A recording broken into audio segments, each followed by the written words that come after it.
આ જરા નાનું આવે ને પેલું જરા મોટું આવે એવી શટલમાં પણ ફરક આવે. ભરેલી લાવની કોઈની નથી. અરે નીચે છે, ખાલી બતાવ પૂરતું જોઈતું છે. ફૂલ શટલની શટલ હો સાદી આવે અને હાફ શટલમાં આવી દાંડી વાળી આવે. જો હવે આપણે ભલે અલગ કલર છે,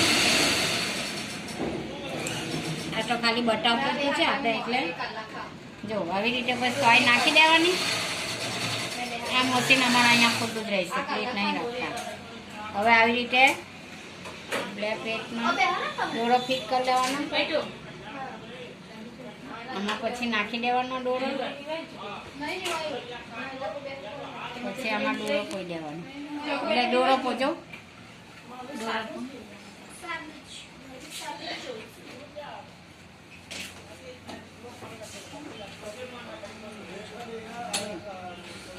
ઘાસ નીચેથી પોવાનો છે.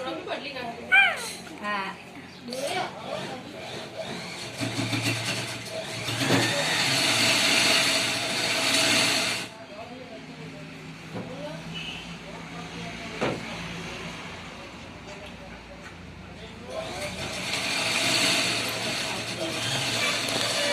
નાનું રીલ પકડીને એકાઠે દોરો લેવાનો, ના માથું રીલ ફેરવાનો એટલે નીચેથી સટલો દોરો આવી જાય. બસ હવે આપણે શું કરવાનું છે, લાવ પાછું ઉતારવાનું. જો હવે આપણે તે દિવસે છે ને આપણે બંધ રાખો ને ઝાકવાનું, આ લોકોને સમજ નહીં આવે. હવે આપણે તે દિવસે ગળાનું એ કર્યું. હવે એને કેવી રીતે રાખવાના, તાંતથી તાંત, એટલે આપણું ગળું ટેરું નહીં લાગે. હવે જે ચોકનું નિશાન છે તે આટલે નહીં આવવાનું, અહીંયા જ આવવાનું છે, કેમ કે આપણે ગળાને પલટી મારવાની છે. અહીંયા આવી જઈએ તો પલટી નહીં વાગે ગળાને. આવ્યું અડધું. હવે આપણે શું કોણ છે, સોયમાંથી ધાગો નહીં કાઢીને કાપવો, બાર નહીં કાપવાનો.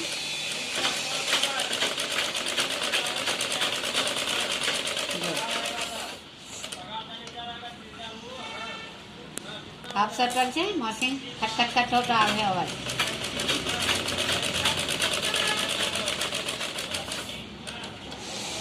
મશીન ઘુમાવીને લઈ આવવાનું પાછું. અંદરથી દોરો નહીં કાઢીને કાપવાનો ને પાછો દોરો નહીં નાખવાનો. એકવાર કપડું અંદર નાખે એટલે એને પૂરી હિલાઈ મારીને જ બહાર કાઢવાનું. એમાં ટાઈમ પણ બગડે ને દોરો પણ વેસ્ટ થઈ જાય.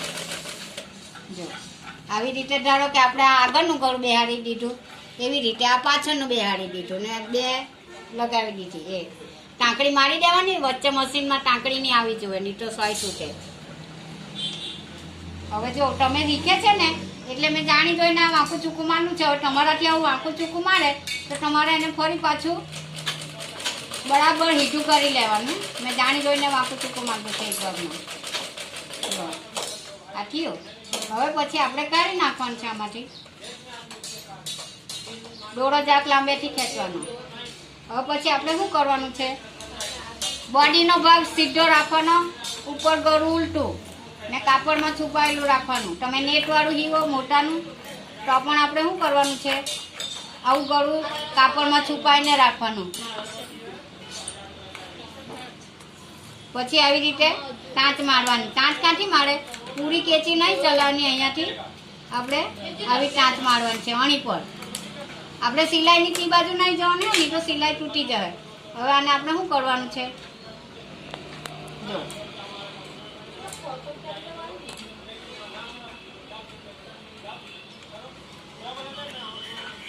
દોરો લાંબેથી કાપવાના, નહીં તો સોયમાં વારે વારે લાગવું પડે.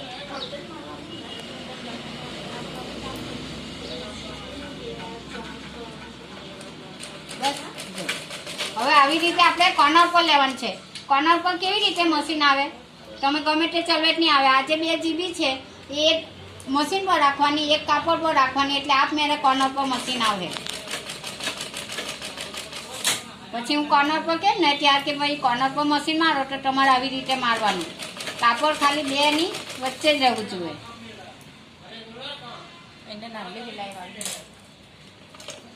નાનલી હિલાઈ નહીં, આગળના ભાગે 2 સિલાઈ આવે, એક પેલી કોર્નર પર ને 1 ઇંચ ઉપર. હવે આપણે શું કરવાનું છે, આગળના ભાગે આપણે 2 સિલાઈ કાયમ મારીએ તો એનું ફિનિશિંગ રહે છે, ડ્રેસનું કે આ બ્લાઉઝનું ગમે તે. જો હવે પૂરો બૂટ, આને આપણે બૂટ કહીએ, એટલે આ બૂટ પૂરો કાપડ પર રાખવાનો, એટલે બીજું આપમેળે 5 ઇંચ પર આવી જાય મશીન, અને એ ફિનિશિંગ થાય આગળના ગળાની.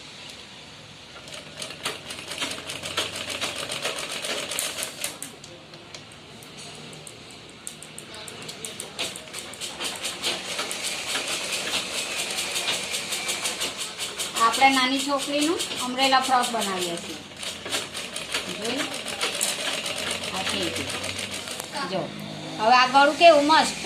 હવે આપણે લખેલું છે ચોકથી કે આગળના 2 મશીન લગાવવાના, એક કોર્નર પર એક સાઈડમાં, એટલે આ એનું ફિનિશિંગ આવી ગયું. હવે આપણે એને આ ટક્સ આપવાના છે. નાની છોકરીનું છે જે આપણા ચોપડામાં માપ લખલો હોય તે રીતે ટક્સ આપવાનો. સ્ટાર્ટિંગમાં 1/2 ઇંચ રાખવાનો, ઉપર જતાં થોડુંક લીસું કરી દેવાનું. હા આવી ગયું. બસ જો આવી રીતે ટક્સ આપવાના છે, કેમ કે બોડીમાં ટક્સ આપવા જરૂરી છે.